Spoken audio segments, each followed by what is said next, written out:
Jenderal Sudirman adalah seorang pahlawan nasional Indonesia yang lahir di Bodas, Karangjati, Rembang, Purbalingga pada tanggal 24 Januari 1916.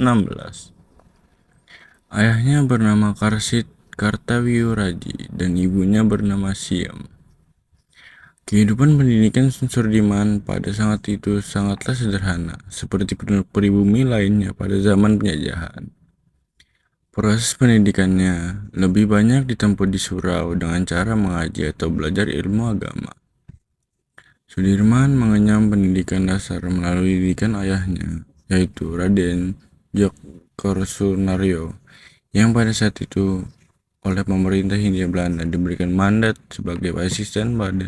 Sudirman mulai mengenal dunia militer pada saat dia ditunjuk sebagai salah satu kader dalam pelatihan pembela tanah air atau PETA, yang merupakan organisasi semi-militer bentukan Jepang.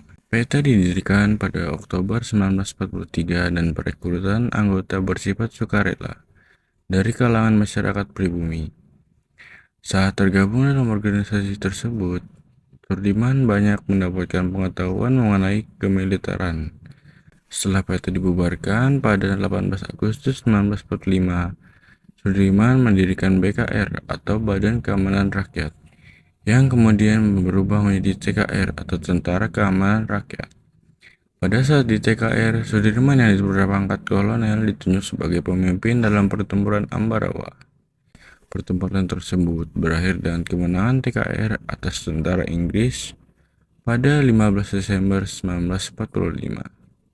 Oleh karena kemenangannya, Sudirman diangkat oleh pemerintah Indonesia sebagai Panglima TKR dan pangkatnya yang semula kolonel naik menjadi jenderal. Pada suatu hari di bulan Desember 1948, pasukan Belanda kembali mengajukan agresi militer yang lebih dikenal dengan sebutan agresi militer II Belanda.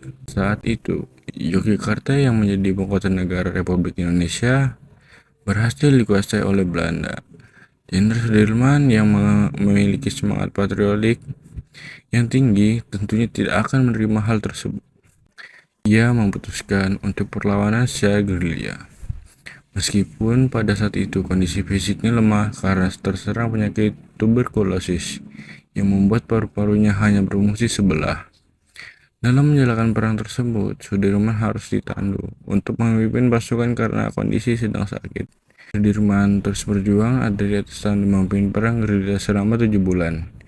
Namun kondisinya karena kondisi kesehatannya semakin turun hingga sampai saat titik tidak memungkinkan lagi untuk bertempur. Ia terpaksa meninggalkan medan pertempuran. Walaupun begitu, pemikirannya selalu dibutuhkan. Jenderal Sudirman wafat pada 29 Januari 1950 di usia yang relatif muda, yaitu 34 tahun. Ia wafat di Magelang dan dimakamkan di Taman Pahlawan Semanggi, Yogyakarta.